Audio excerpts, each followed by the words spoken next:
Hello and welcome to A Celtic State of Mind. My name is Laura Bradburn and I'm joined as always on a Friday by Tony Haggerty. How you doing, Tony? Very well, Laura, yourself? Fine. All the better for the reunion of the three amigos. For the first time in about 6 weeks, we've got Jim Orr back on the show. How you doing, Jim? Fine, Laura. Good to go. Good to go. Well, you two won't be feeling as nervous as me because I've got the boss man over my shoulder watching me here, which is not something I usually have. So we'll crack on with the show as it is and see how we go on. Big show today. Not enough time for our Guess the Celt feature that we normally do on a Friday. That'll come back, I'm sure, during the international breaks and some of the quieter weeks, but too much stuff going on in the present day to be talking about Adam Virgo and the like. So we'll crack on. Jim, I'll come to you first. As was the case with me last night, I managed to get a ticket away up in the gods for the game. I know you've been back to a few, but this was the biggest capacity we've had back. How did you feel being in with as many fans as we were in with last night? What was your feelings on being back at full capacity at Celtic Park? Weird. I think weird's the word you would use after such a long time. I was fortunate to come out the ballot for the Michelin game, and 9,000 there. As I said, I think last week it felt like pre-season friendly because you could hear everything that's happening. Last week, 25,000. I got a ticket off somebody who wasn't using it before somebody jumps on my back to say he's in 2 games. And it was great. It was great because they won so well. And the big moment for me in the game was when Kyogo scored his hat-trick. Everyone round about me were all kind of fist-pumping, complete strangers, because everyone felt, whoa, we've got this new hero now. Last week felt really weird with that many at the game. Very few wearing masks, to be honest, including me.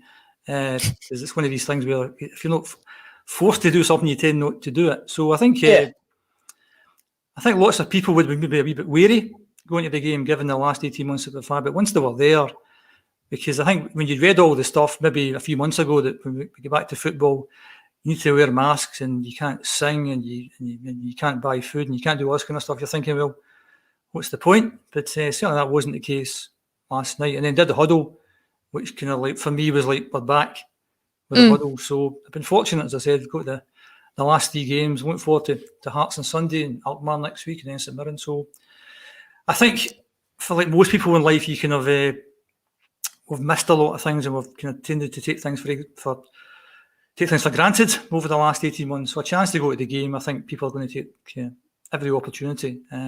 The game was sold out last week. I think it's quite a bit from selling out on Sunday, but hopefully people will start buying tickets for Sunday and make it another good atmosphere from now on in, because a number of players there, your kind of David Turnbulls of this world, haven't played in front of a full Celtic Park last night. I know last night wasn't full. I'm a bit confused why they kept the South Stand completely empty. I think they should have done something with that. So not too sure about that one, but it was good. To answer the question, it was good to be back, yes.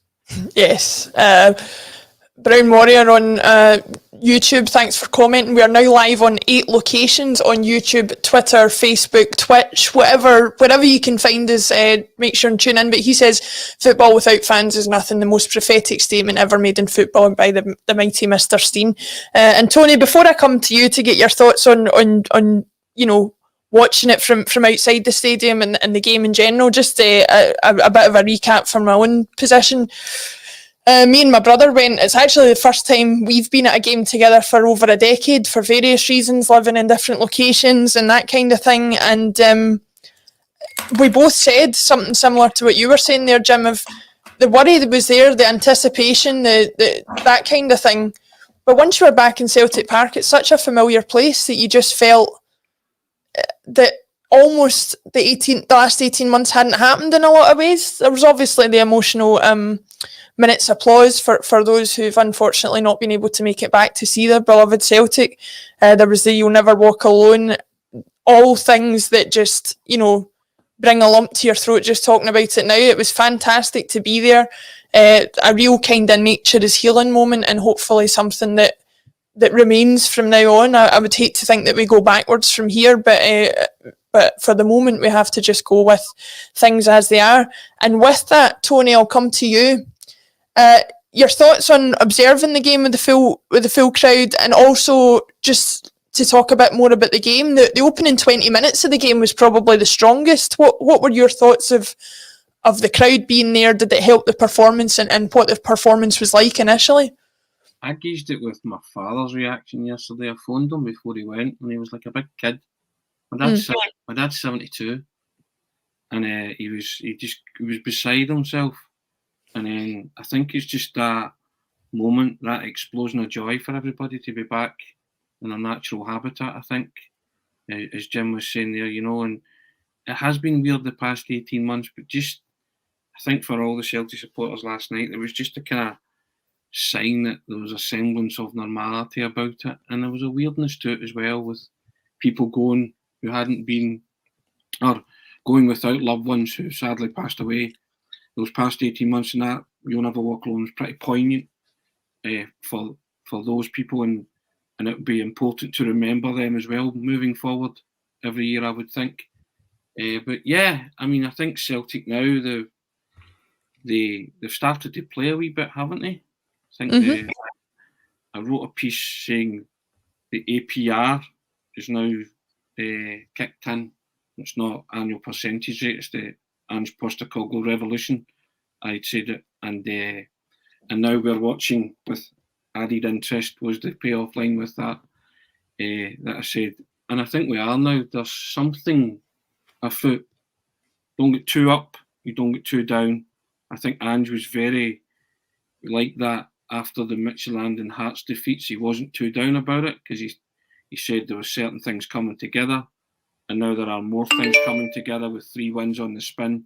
You can see that, and I think the Celtic supporters, you need to rein them in a wee bit, because the excitement levels are now up there. Jim touched upon Kyogo, the new hero, and everybody's excited to see where he can go and what achievements can be reached and heights can be reached with him and the team. But I think you just need to curb your enthusiasm, because you are really excited about this Celtic team, certainly from middle to front. And they started last night, and there was a move where Christie almost connected with Kyogo with another cross ball, and had that gone in, it'd have been a brilliant football goal. It's a great passing move, So these are things that I observe. This team will score goals playing the way Ange wants them to play. But last night it was just nice to be in control of a situation where they didn't have to bust it, go hell for leather, scored a couple of cracking goals through Turnbull, and they were always in control, and I know there was some, Joe Hart made a save, and I don't think I've heard a save celebrated like that in all my life. It was Foster penalty against the Rangers at Hampden, and Boric penalty save against Manchester United from Saha. Celebrated like a goal. But I think that was just a mixture of relief and joy and angst that they actually had someone between the sticks who saved the ball as it came towards them. So I'll give them that. But I just think you're bursting now to see Celtic, and I think the fans that were there last night and the ones that will go in the future, they're just dying to see this team in full effect.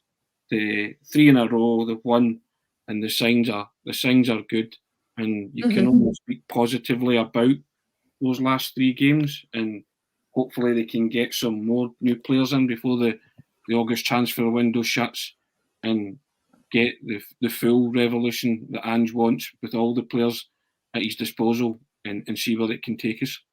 I think also, absolutely. Just to echo Tony's comments about trying to curb your enthusiasm, that I said last week that the first 3 competitive games, the reaction was almost hysterical, over the top. And then the week that we've had and the week the main rivals have had, you can see the reaction going the other way, over the top. And I think you have to watch that, and that's the kind of nature of the kind of fickle football fan. And I think that in any game that you lose, you look for the positives. In any games you win, you look for the negatives. And I think there's a few negatives, but if you can't have a good time when you win 6-0, then football's not for you. But I'd seen things last week, and you thought, and I said in last week's podcast, watching an Ange team, it's a bit like heart attack football when they're playing out the back, And even when we get the guys who can play that kind of football, it's still going to be heart attack football, and we're going to lose goals from that. So I think we have to get used to that. A lot of it kind of looks a wee bit off the cuff to me. And when it works out okay, you think that was good. But like the Joe Hart one they had last night, you're thinking, what are you doing? You're a clown. You know, so it's going to be incidents like that. I think the reason I'm not getting too wound up about this is I thought that team we played last night were a pretty average team. I thought Dundee are a pretty average team. Yeah. We've got 2 games against a very good Alkmaar team and a trip to Ibrox. I think after that game, I think we can assess a bit better as to where we are. So I wouldn't get too excited. Not trying to be like a Victor Meldrew here, but I think let's wait to the end of August and let's see where we are then. But there's encouraging signs, and I think the board have to back their manager, because I think the other encouraging thing that we've seen, that I've said this in the podcast in the past, if you're going to win a league, 2 things have to happen. You have to put as many points on the board as you can. Yeah. And hope your rivals can't match that. And what we saw last week at Tannadice, in fact, last week on the podcast, I said things can turn pretty quickly in football. The main rivals could lose at Tannadice, could drop points at Tannadice, and we could win 5-0. And that would turn everything. And that's kind of, okay, we won 6-0. And they drop points. Because that was, I think, the big thing that fans looked at to think, hold on, that bubble's been burst. They're no longer invincible in the league. What that also does, that encourages other teams to have a go. Where, I mean, don't get me wrong, I think they're a good team. I'm not saying they're not a good team. However, I think when they've lost the second league game of the season, in much the same way as we lost at Tynecastle, other teams will look at that and think we can beat them. We can have a go at them. So I think that bubble was burst. And then the bigger bubble that was burst, the financial bubble that was burst, was the Malmo game. Because, I mean, this time last week, I think the majority of the Celtic fans were looking at the doomsday scenario. They're going to bank 40 million quid in the Champions League. They're going to win the league this year, bank another 40 million. So all of a sudden they're 80 million pound ahead. And we're in major trouble. And within a week, they've blown 40 million. Because at half time on Tuesday night, playing against 10 men at home, score a goal and you're through, they blew 40 million pounds. And then after the way we played, we're thinking, you know what? We could maybe win this league. And if we win the league, we get the 40 million pounds. So you're looking at a potentially seismic change from them pocketing 80 and us getting nothing, to them getting nothing, us getting 40. So that'd make a huge... So I think that's another major reason why Celtic fans are a bit more upbeat and a bit more excited. But all I would say, just echo Tony's comments, curb your enthusiasm. And if you watch Curb Your Enthusiasm, it's pretty good. So I get that in. Very decent. Just to bring up Steps to Pets, I think that's how you say it. He or she has commented on Twitch, which you can of course do now, and says, oh, hang on, the computer's playing about. Thought the team were outstanding to a man last night. Highlights from my seat was minute 67, which everybody knows about, in the celebration after Hart's second save, which backs up what we've been saying about, you know, the crowd being back in there and backing the players. That, Tony, as you said, the celebration after Hart saves was almost as if we'd scored the goal. The only other goalkeeping example I can think of, apart from the ones you mentioned, was when Boric saved the penalty against Spartak Moscow in the penalty shootout to put us through to the Champions League. That was another one that I was there that night, and it was absolutely rocking. But yeah, some great points raised there. I think for me, and Tony, I'll come to you on this one. Sitting with my brother last night looking at the match, and we were talking about Callum McGregor and how he was playing in what some people would suggest is a slightly deeper role than they would like to see him in. But what it gave us, and what it markedly contrasted between, was the way he plays football to the way Scott Brown played football. I think having Calmac in that deeper role gives us a really good pivot point, a guy who can control the ball, a guy who can pass the ball very easily and start moves off. And for everything that Scott Brown brought to the team, I think Callum McGregor in that deeper role is a lot better suited to the system. Were you impressed with him last night from what you saw? I've been impressed by Calmac since the season started, really. You know, I don't think anybody could have a negative to say about Calmac. The boy's a footballer. But you know what's even better about, see, when you're a footballer and you can see the picture in front of you, that's even better. He's actually in a position now where he can see football in pictures. You know, he can see it. He can see it in moves. You know, and he can also. I wrote this in the book, and Jim will tell you that there's certain players can function like snooker players. Yeah, they're 2 or 3 shots or moves ahead. And I think I said that Cruyff was one of those people who just saw football in pictures, right? Because of the way he played and the way he thought about football. Now, I'm not comparing Calmac to Cruyff, but I'm talking about if you're in a kind of similar role, it's all in front of you.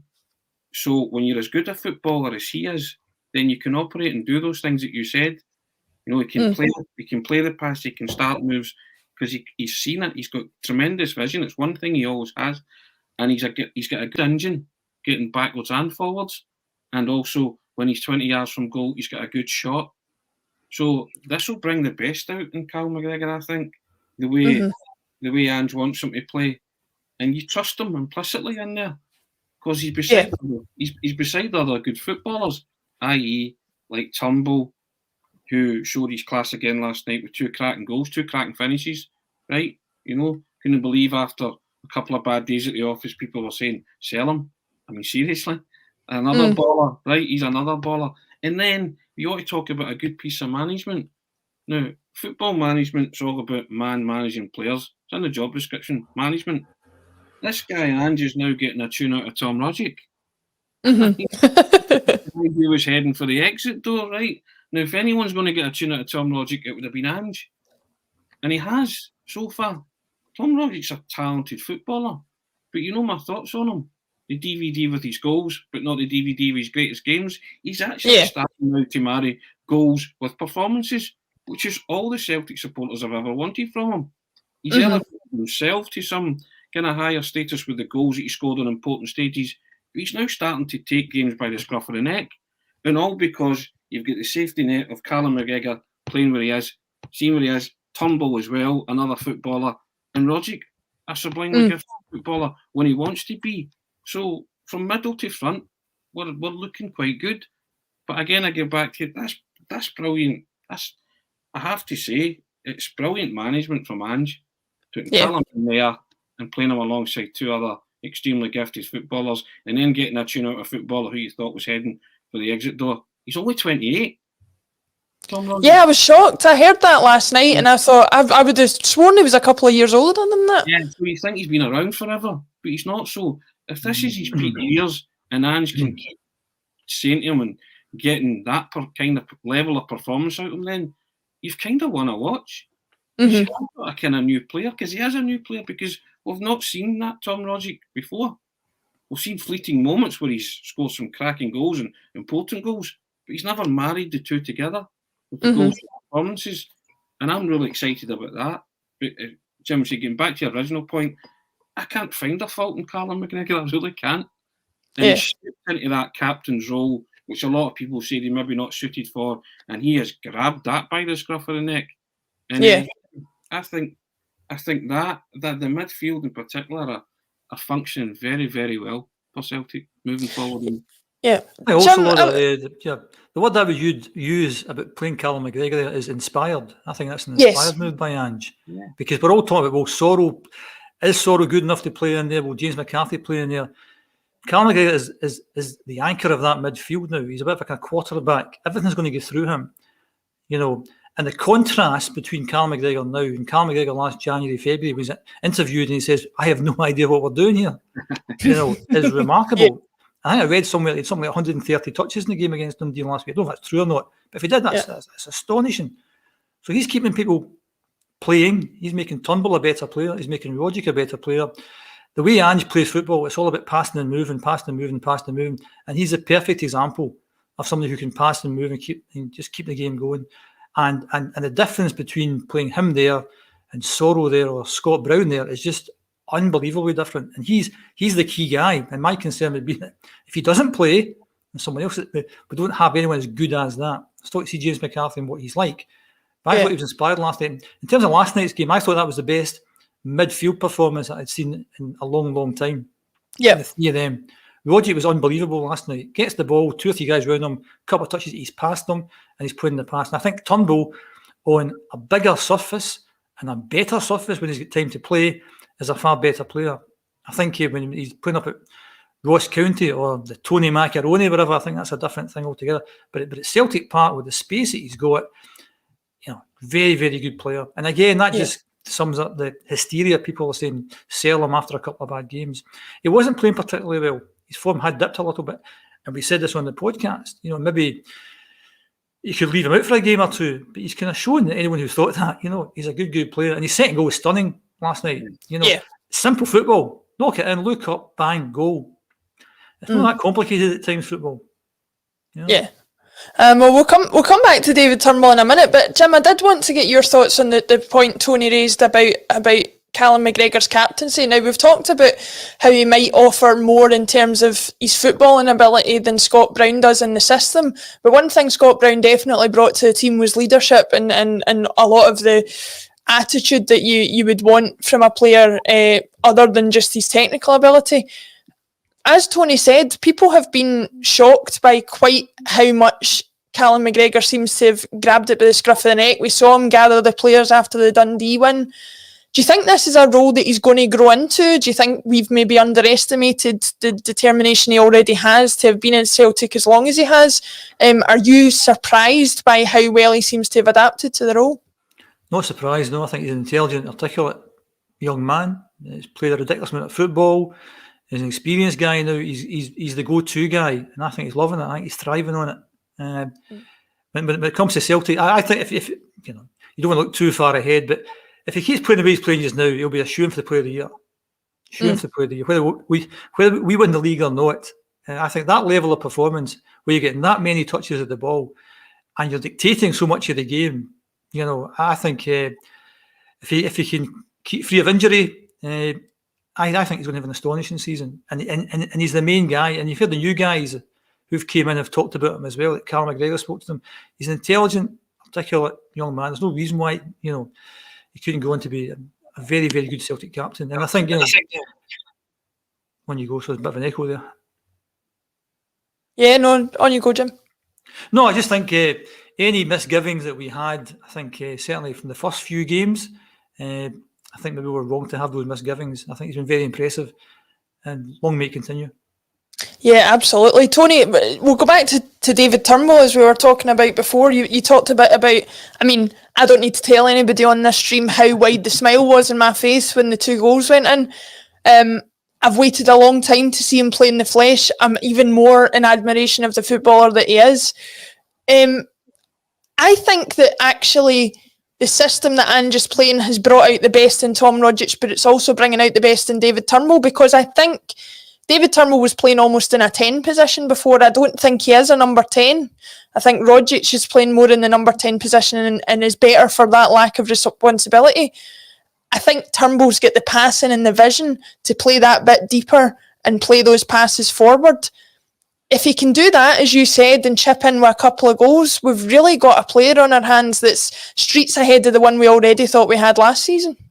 My thoughts on Turnbull. I told you he was a baller last season because I'd watched him a lot with Motherwell, and I'd watched him grow as a player. And when his move collapsed initially, I felt pretty gutted for him, but I felt gutted that he wasn't going to be a Celtic player. So when it was resurrected, I was really chuffed. I thought it might take him a while to get into the Celtic team, and it did.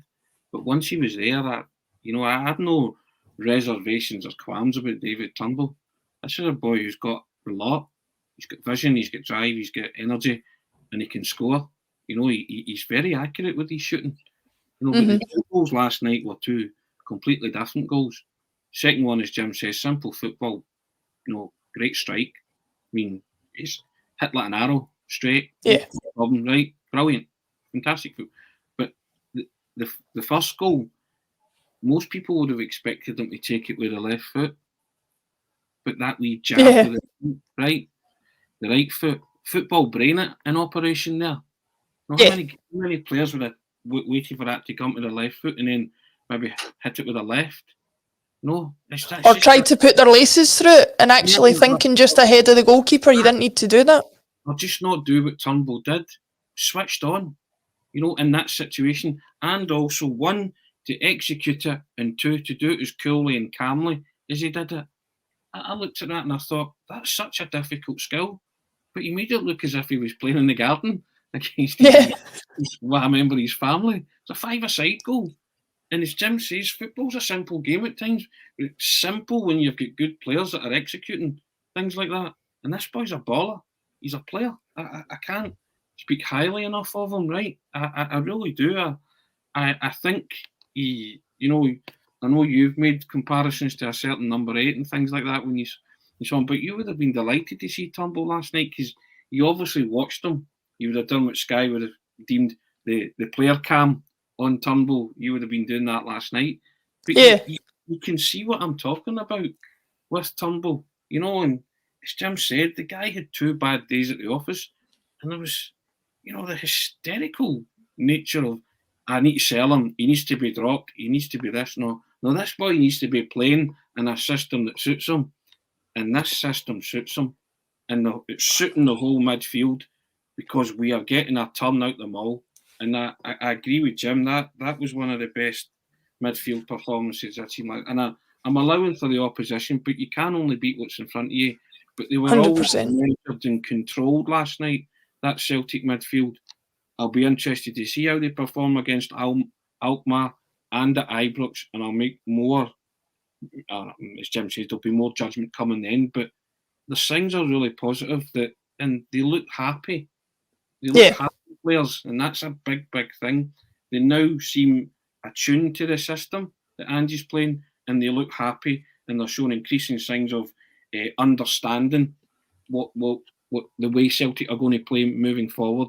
And if you've got Turnbull, Rogic, McGregor, Christie on form, and Kyogo, class speaks for itself, you've got potent weapons there. You really have. Yeah, 100%. Ado on YouTube, and remember, you can watch and comment on YouTube, Twitch, Facebook, Twitter. He says, and I love the profile photo, he or she says, Turnbull, the complete package, and I think that sums up what we've said. We'll move away a bit from the midfield and go to up front. As you mentioned, Tony, Kyogo has that touch of class. We saw it in abundance with a hat-trick against Dundee. Jim, I'm a proponent of I'll watch football in any way possible, but there is something different about being there in the flesh.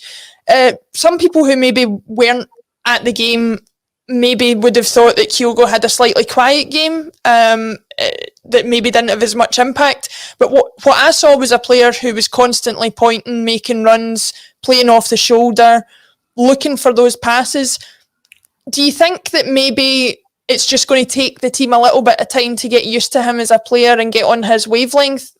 Or do you think it was just a case of it didn't come off last night? I'm going to keep up the Victor Meldrew theme. I think that I'm looking for a wee bit of balance there. I thought the front three were okay last night. They were quite quiet. I thought Forrest was really quiet. I thought Christie, apart from maybe a wee 10-minute spell in the first half, was very quiet. Kyogo, as you said, and that's what I noticed last Sunday, he's on the move all the time, and you have to find him. And somebody who's that clever needs other clever players round about him. And that's why it's good we've got a Turnbull or a Ryan Christie or a Tom Rogic who are clever players. Missed a sitter in the first minute. So I didn't think he did very much last night. He was on the move all the time and nobody could find him. So he didn't have many touches of the ball. And as I said, Forrest was quite... I thought up front we were relatively so-so last night. And we have to kind of work on that. I mean, I thought Ryan Christie was outstanding against Dundee. But I'm still not sure that left up front is his position because he lacks a bit of pace for me, you know. So maybe he should be a number 10, but we've got enough number 10s. In fact, last week I said maybe Kyogo could be a number 10, but after scoring 3 goals, maybe that's a kind of very poor opinion. So we've got loads of players who could play the number 10. Ryan on that left-hand side, I'm not so sure. To answer the question that you've asked, Kyogo looks an exceptional talent. Reminded me about George Cadet a wee bit. Plays on the last man. He's got a bit of pace and you have to find him. We maybe didn't find him as much last night. But at Celtic Park, I think he should score goals for fun. Away from Celtic Park, as I said last week, I think Ange is going to have to kind of maybe mix and match things a wee bit. And I'm encouraged to see we're after the big guy Henry, or Henry, whatever he's called. As I said last week, I think we did a bit of physicality. I think we have to mix and match things, particularly when we go away from Celtic Park. But in terms of Kyogo, he looks like a fantastic player. Just give him the ball. Just give him the ball. Yeah, that was exactly it. Tony, I was just going to come to you on Kyogo. I think that was something I actually said at the game last night, that in some ways Kyogo's only going to be as good as the service he receives. If he doesn't get that, then he's going to have a relatively quiet game. I personally don't mind that because I think he can be so lethal, but it does leave you in a position where he can have very little impact if he's not found throughout the game. I'll tell you what else he's going to be. He's going to be a referee and assistant referee's nightmare. Right? There's going to be so many marginal calls this season with that boy up front, right? you'll get some, he won't.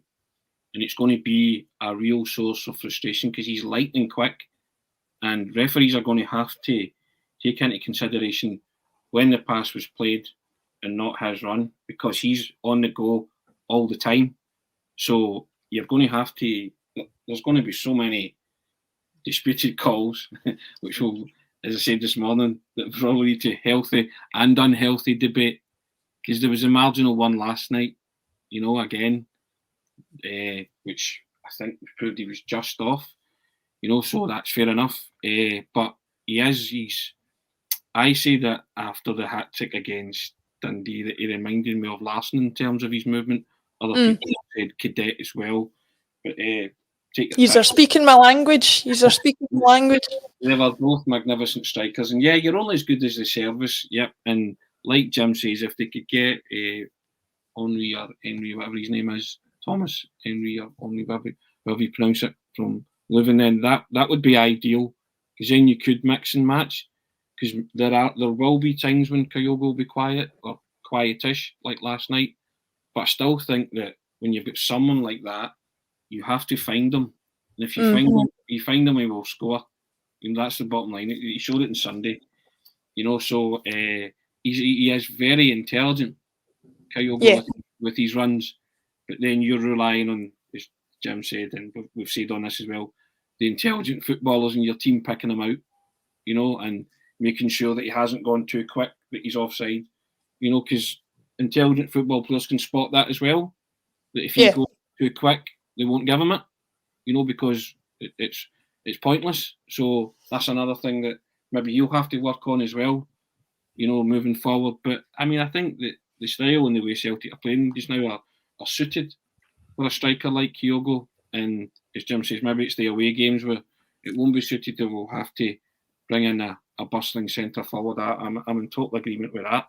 But any striker will tell you they have to be found. That's the bottom line, and that can mask the fact that they may be being quiet, but you're still doing a lot of things off the ball, and trying to influence the game, which is different from not doing anything, the way Edouard has maybe played in the past few months, that Celtic supporters get really annoyed at.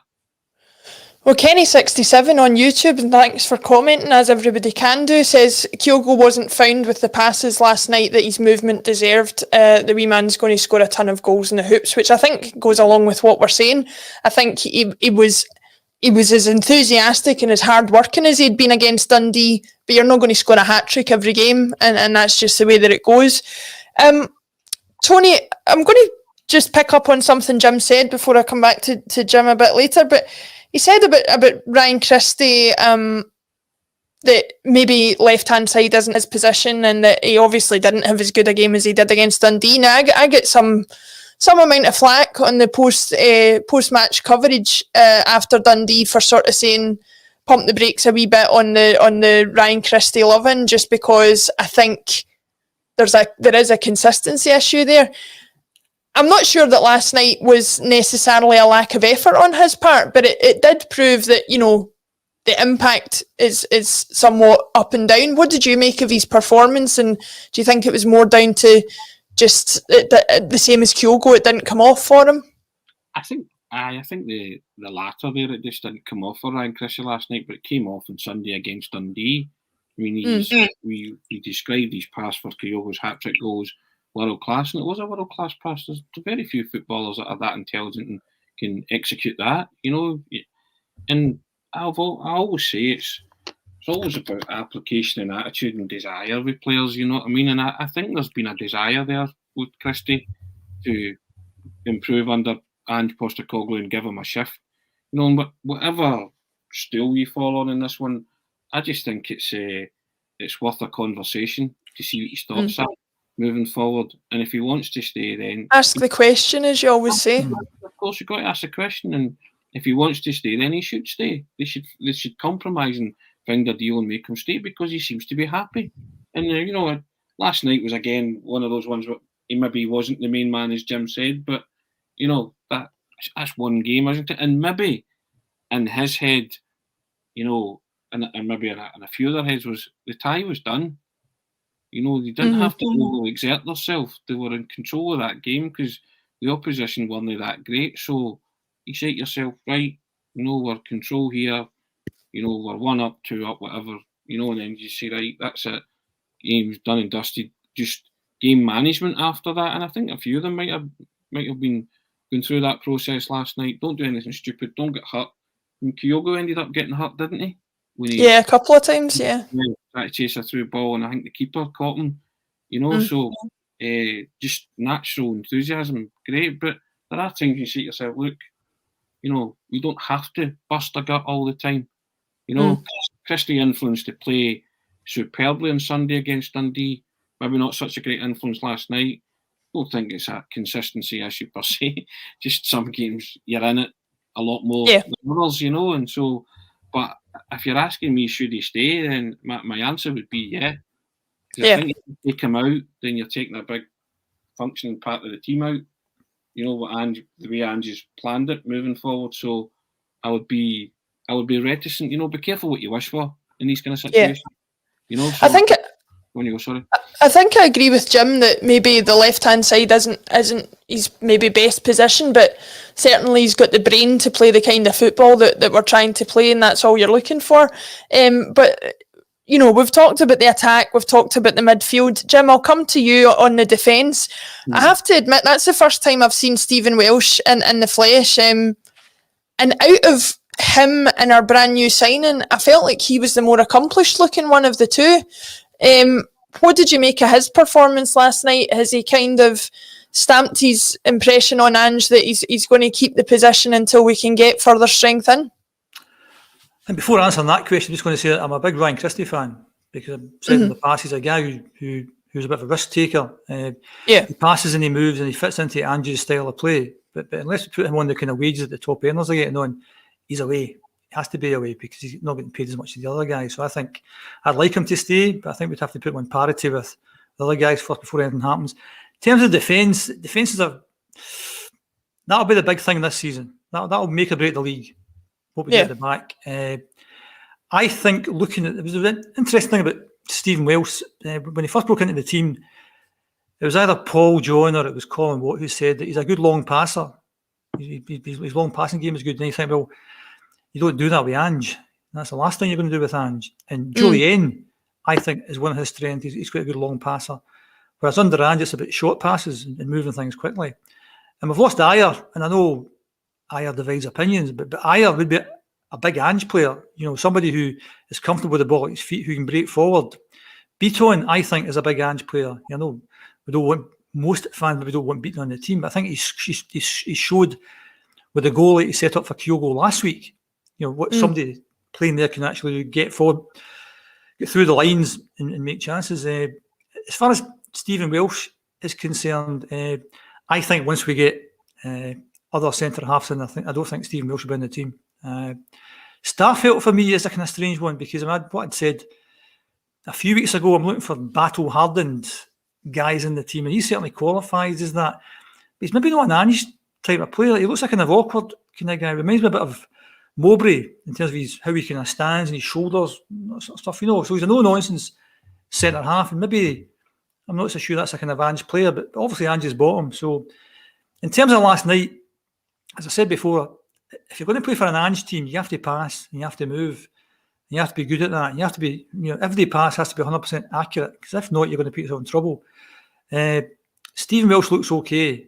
Starfelt looked a bit uncomfortable in doing that a few times. And I think the back two and the goalkeeper and the fullbacks, I suppose, the whole defence is going to be key this year. And I think, although they've done individually, they've all done really well, particularly Ralston.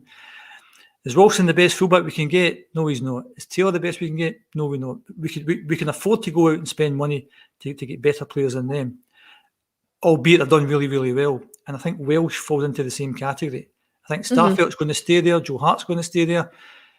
But if I was Ange, I'd be looking to replace the two fullbacks and Stephen Welsh. I mean, obviously, you would keep them in the squad, and I think they'd be good backup players. But if you're a football manager, how it actually works, you're looking to replace every single player you've got within your budgetary constraints and within the time constraints of a transfer window. So, even someone like James Forrest, could we go a better player than James Forrest? If we could, then we should. subject to the money situation. So that's what you're looking for to do all the time. And as I said, although Walsh has done well, Welsh has done well, and Taylor's done well, are they the guys do you think you could depend on to win the league and go far in Europe? I'm not so sure. So I'd be looking to replace them. I think Welsh has done remarkably well since he came into the team. He looks quite calm. He looks assured. But I think we can get a better centre-half than Stephen Welsh. A more physical, dominant centre-half. And the thing is, you're never going to get a Van Dijk because you can't afford a Van Dijk kind of player. But that's the kind of player you want. Somebody who is a good defender first and foremost, but is good with their feet, good on the ground, and good with making the passes. Because if you want to play for Ange Postecoglou's team, you have to pass the ball well. Yeah.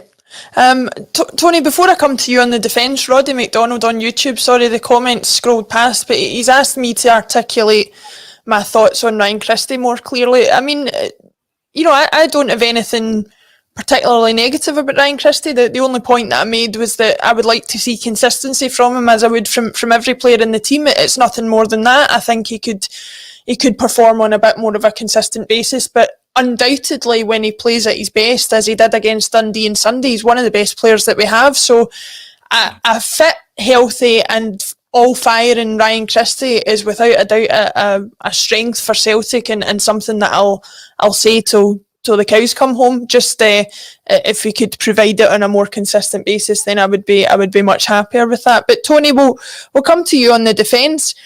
Jim raised an interesting point about Starfelt, and it was something that I saw last night.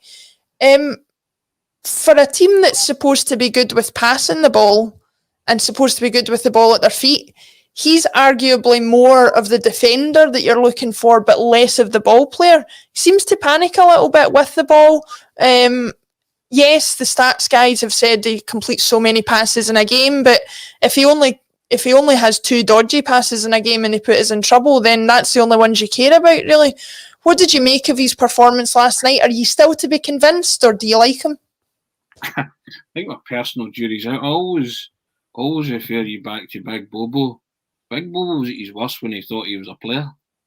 When he started putting his foot in the ball and looking up and you're thinking, oh no, right, don't, right, just shunt it as quickly as you can to a footballer. See if you can't do that, then Rose edit. I don't care.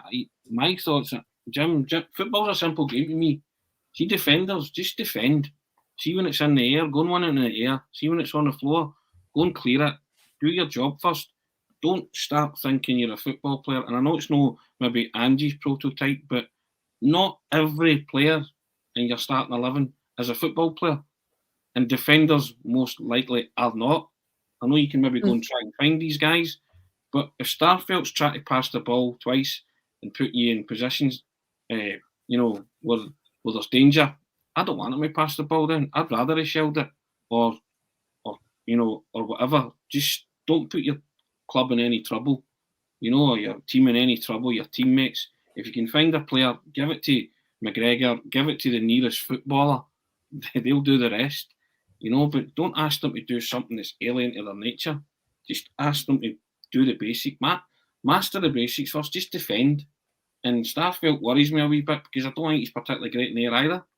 Mm-hmm. We actually talked about that, and I'm a bigger fan of Welsh than I think Jim is, but it was something I noticed last night that neither of the pair of them are particularly dominant in the air, like you say. Which is no great, is it? So I'm in agreement with Jim. You are still on the cusp of maybe needing certainly one centre back, possibly 2. Because you don't know when Julian's coming back, and this run in the present. I always talk about the here and now. This could be crucial in terms of amassing points. Jim's a big points amasser guy, right? You know what I mean? So, but if your defence is going to cost you points, you need to do something about it. Especially your central defence. So, and you can't just say, well, Julian comes back and pair him with Starfelt or Welsh. I think Jim's a wee bit harsh on Welsh. I think there's a wee bit more of a footballer there, but I accept his opinion, and he's articulated that, and he's given you the reasons why. But I'm still not convinced that Starfelt or Welsh are your immediate starters moving forward. Starfelt's still got a lot to do to convince me. It's all right, as Jim says, being battle hardened, but you also need to be good in your position. So, like, so Yeah. you played a lot of games and you're experienced. What you experienced in? Can you head it away? Can you clear it? Can you pick up a man? Can you, so there's a few, there's more than a few ragged edges in Starfelt's game. And I actually think that's affecting Welsh, because Welsh was actually playing okay. He's had a run of games where he was looking consistent and looking the part. And now I think he's worried about his partner and maybe overcompensating instead of doing simple things. But I could be wrong in that, but that's just my opinion. But and I worry about that. And as much as I'll praise Ralston to the hilt because he's overperformed the past games, you still need another right back, and then Greg Taylor, you still need another left back. So I'm in agreement with Jim. If we can afford that, we need 4 defenders. We really do. And if we're not looking, we should be. So and again, my personal jury's out on the whole defence. But we seem to be, I think, from middle to front, we're relying on that to carry us through games. And so far, as we were warned, I think, about Ange. Yeah, of course, yeah. And so far, the quality that we've played in the games, the last 3 games, hasn't been great. So we've dealt with it efficiently. But we go to Ibrox in a couple of weeks. You know what I mean? That'll be, and then we play Alkmaar in between times. That'll be your sternest test so far, and your defence will you'll answer a lot of questions, or it will give you a lot of headaches. Your central defence moving forward. I think we'll have to get used to this. Sorry, Laura.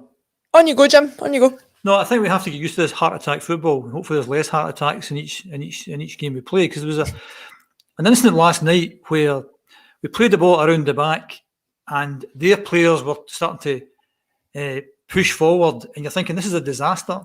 And then somebody put the ball to Callum McGregor, and we took 3 of their players out of the game.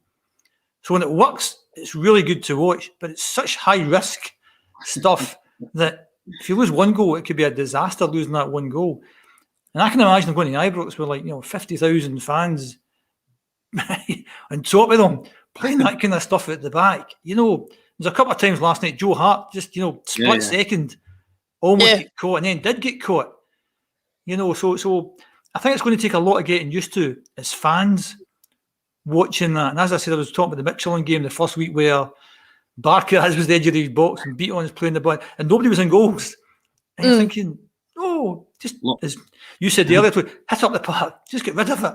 But that's not Ange ball. Ange ball doesn't hit the ball up the park. Just give it to me as player and try and keep moving the ball about. And eventually, if you keep moving the ball about, you'll find the space. And once you find the space, then it's about who's moving, and then it's about passing. So passing and moving in space is all about Ange, basically. It's not about hitting 50 yards passes or clearing your lines or putting the ball in the stand. It's about being patient. And I think as a fan base, I think we're going to have to get used to that and try and buy into that. And I think it's quite difficult at the start because all you're doing is just kick the bloody thing up the park. I'm not advocating that, Jim, but I'm advocating that if my defence is going to put the team in trouble because they can't execute Ange ball. That's the bottom line, I think we've just heard the death by 1,000 cuts this season. It's heart attack football, isn't it? You said that. I didn't. I didn't say that. You said that. No, you said that. Well, as Joe Dino said on Twitch, it was just up on the screen a wee minute ago, he understands what Jim's saying, and I think what we're all saying about Starfelt and probably some of the other players as well is they're going to take a while to get used to this system, but if they can get it to work, it will work. We've talked about Joe Hart's sort of in fact, before I go on to Joe Hart, Brian in the post-match coverage said a funny phrase that I thought summed it up quite well. We're going to take quite a few black eyes this season. Now, whether that's in the case of strange results or conceding silly goals, you can definitely see it coming. And we just have to, I think personally, we just have to deal with that in order to get the system going as we were. We've talked about Joe Hart putting us in trouble a couple of times, but Jim, you were at the stadium last night. The roar when he made those 2 saves was unreal. It was as if we had scored a goal is it not great that, you know, he might have some work to do with his footwork, but we've definitely got a shot stopper on our hands? I think they were two pretty straightforward saves. It wasn't as if he leaped to the top left-hand corner and put it around the post. Come on, he's Gordon Banks, that's what I'm saying. I mean, you know, without going all Victor Meldrew again, I could have saved them. So maybe I couldn't have. But he did what he had to do. It wasn't anything special. I think it was a wee bit of tongue in cheek with the reaction to the fans. Oh, we've got a goalkeeper who can save. Great. You know, I don't think they were particularly difficult saves to make. I think, you know, what I'm looking forward to, and I know I'm coming across all Victor Meldrew today, is that we've won the last 3 games against fairly modest opposition. Yeah. If we go out and beat Alkmaar 3 or 4-0 on Thursday night, I'll have a different view of things. So, as I've said, let's wait to the end of the month. Joe Hart is an experienced goalkeeper. He should be a good buy, but we said the same thing about Duffy last year. You know, so, you know, let's just wait. Let's not be too excited. He made 2 saves that any goalkeeper you would expect to make. So let's not get too excited about that. Let's wait to the end of the month, and hopefully he pulls off a world-class save at Ibrox, and Kyogo scores a winner in the last minute with an overhead kick. Get your money on that. Then we can say we're back. Let's just kind of be a wee bit curb our enthusiasm again, just to quote Mr. Haggerty there. Heart attack football and curbing our enthusiasm. I think that's going to sum up this season for us. Tony, what are your thoughts on Joe Hart? I mean, we all know his weaknesses with the ball at his feet. Do you think we've definitely brought in a better shot stopper? Without a doubt. I mean, I just think there's a confidence there with Joe Hart, you know, and I think he instills confidence in other players. But again, back to what Jim says, there were a couple of instances last night where he was playing it with his feet, and you're just like, what are you doing, you know? And that's what I'm saying about, I know Ange doesn't want the ball hoofed, but you cannot put your team in danger. You know, you cannot, and, you know, you've got to sense that too. Yeah, to be fair to Tony, to be fair to Joe Hart, I was watching him a bit like I was watching the player cam when he was in goal at our end of the stadium, and there was a couple of times you could tell he was just itching to put his foot through it, but he's obviously been warned. Yeah, right. So, and I get all that, but sometimes you need to say to your manager, look, you know, there was clear and present danger. I got rid of it. You know what I mean? Yeah. And see, if you're a defender for me and there's clear and present danger, you get rid of it. I don't care if you start acting like Franz Beckenbauer, because that is when you will, as you alluded to, Brian said there, you'll take black eyes. And black eyes will come by the concession of cheap goals, because you are dithering about with the ball or trying to be a footballer. There are times when you don't need to be a footballer. You know what I mean? And certainly at the back of the pack's a time when I don't want them to be footballers if there's clear and present danger. I don't want AZ Alkmaar players or Rangers players chasing them down and then thinking, all right, if I play it here, I'll, you know, because you're then relying on a footballer to bail you out of that situation. And whilst Callum did it last night by dropping shoulder of and beating 3 players, that'll not always work. You will concede. And it's high risk, and it's high risk football. You know, strategy football, fair enough. Heart attack football, call it what you like. But I don't think, I get what the manager's trying to do, and I'm all for that. Brilliant. But there are times when you just, you know, have to say to yourself, you know what? No, I felt that we might concede there.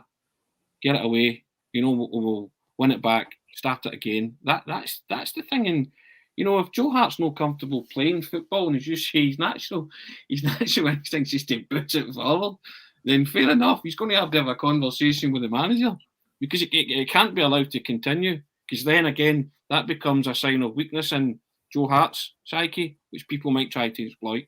But I think there's a shot stopper we've won a watch with a shot stopper. He can save the ball going into the goal. And I, like Tim, I thought there was an irony to that, cheering so loudly last night as well. That's what came across to me. I kind of smiled and laughed, but I just think it was a relief amongst the Celtic supporters more than anything that a travelling ball at speed going towards the goal was saved. You know, so there was a comedic element to it, I thought. I think also, Tony, within the context of the game, you know, if we were 1-0 up and it was the Scottish Cup final and he pulls off that save, and that's, he saved it in Scotland. Whereas, you know, the game was done and dusted well before that, so it really didn't matter. And as you said, it was a bit of an ironic cheer. at the end. Maybe that particular joke has gone totally over my head in that case. I was maybe just too excited to be back, and I was cheering everything that was going. But we'll look ahead to the weekend. We've got Hearts, obviously, the beating us in the opener of the season. I believe the first defeat that we've had in the opening league game of the season since the infamous defeat at Easter Road to Hibs, where a certain Henrik Larsson gifted the ball to Chick Charnley and he rattled it into the net. But we're playing them in the Cup this weekend. Jim, I'll come to you.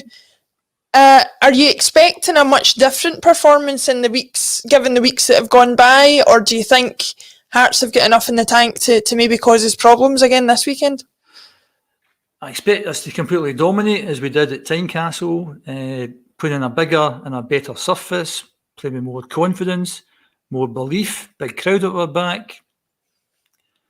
3-0.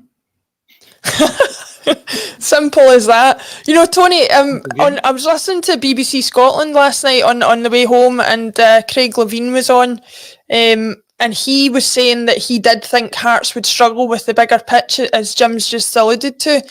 Surely that's going to allow us to play the expansive football that we want to play. As Jim says, we've got the crowd on our side. It's going to be a different game, is it not? Has to be a different game. Bottom line. Because if it reverts to the same kind of game at Tynecastle, Celtic lost that game. You know what I mean? So, you know, and the great thing about that is you only need to look at that. You get a conceit of yourself at any given time. You will take a smack in the puss, right? Kicking, whatever, you know. So you've got that to look back on to say, right, make sure that doesn't happen again. This is how we go about it. Because Celtic were beaten by a well-drilled, well-organised and well-disciplined side in the opening day of the season. That's all.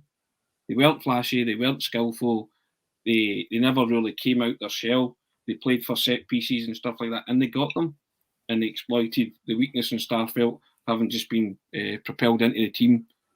You know, so they got everything that could have happened, did happen for Hearts in a good way. Celtic might have dominated possession of the ball. I dispute the fact that they played well because they never created many chances. Took a worldie for Ralston to get them back into the game, as we've spoken about. But I expect, like Jim, I expect Celtic to be as dominant in possession again. I don't expect them not to create. But I always think that if you've got something like that to look back on, a recent defeat to the same opponents, then you iron out everything. Before you go on the pitch, every player should be well drilled and know, because this is the same team they played 2 weeks ago. And again, it's human nature to be fueled by a sense of revenge. Players always say they never look for revenge. I don't believe that for one iota. Every Celtic supporter wants revenge in Hearts this Sunday. So players are supporters, so they're no different. You know, and I agree with Levine. I think Hearts will struggle if Celtic play the expansive football. How do you combat that? When it goes well, you know, it's exciting to watch. It's when it doesn't go well, then you have to. But I don't see Hearts having much in their armoury to combat that. I think Newcastle suits them. That tight kind of ground and that intimidating atmosphere, and you know, and let's be honest, Hearts played as well as they could against Celtic in the opening day of the season, but it wasn't great, was it? But they still managed to beat them. Their own fans booed them. Was that? Yeah. You know, so I get back to the fact that they weren't. There was no flair, you know. So, but I think that's what Ange is saying, you know, and my message to you about the curbing of your enthusiasm. Nothing's been won and nothing's been achieved, and that's how easy it is to, you know, be knocked off any kind of pedestal that you might put the team on. You know, it happened in the opening day of the season when everybody thought Celtic would go to Tynecastle and win. They didn't. So you have to be mindful of that in every game. You know, and I think also, Tony, it came in the back of the European defeat as well. Yeah. So confidence was pretty low. Yeah. We've put some good games together. We've scored a lot of goals. We look quite clinical up front. We've got a fantastic midfield player. It's at Celtic Park, big crowd again. If we don't win by 3 goals, I'd be very surprised. I agree with everything that you've just said, but it's what is it? It's no saying it, it's doing it. That's what somebody you know. Okay. Talk. Well, that's it, you know. Hopefully, in that case, we do it and we don't just say it. But thank you, Jim. Thank you, Tony, for another great Friday. It was good to have the original Friday Club, the original Three Amigos back. I hope everybody agrees with that. We'll see what happens with Hearts this weekend. Of course, ACSOM will have match coverage in some form, as always. And thanks again to our sponsors, the Celtic Way, for sponsoring the podcast. Tony, you put content on there. There's plenty of other writers. It's Celtic focused content. I believe it's £1 for 6 months, and then is it £3 thereafter? £3 thereafter, yeah. £1 for the first 6 months, £3 thereafter. And if you subscribe, there's a lot of cracking stuff on there, a lot of tactical analysis as well. If that's your bag, opinion pieces, columnists, and some stuff that's been rated by myself. If you like that kind of thing. If you want to see what Tony Dunn wrote, then get subscribed. But thanks everybody for watching. We'll see you at the weekend for more Celtic action. And this has been a Celtic State of Mind. Cheers, Laura. Cheers, Laura.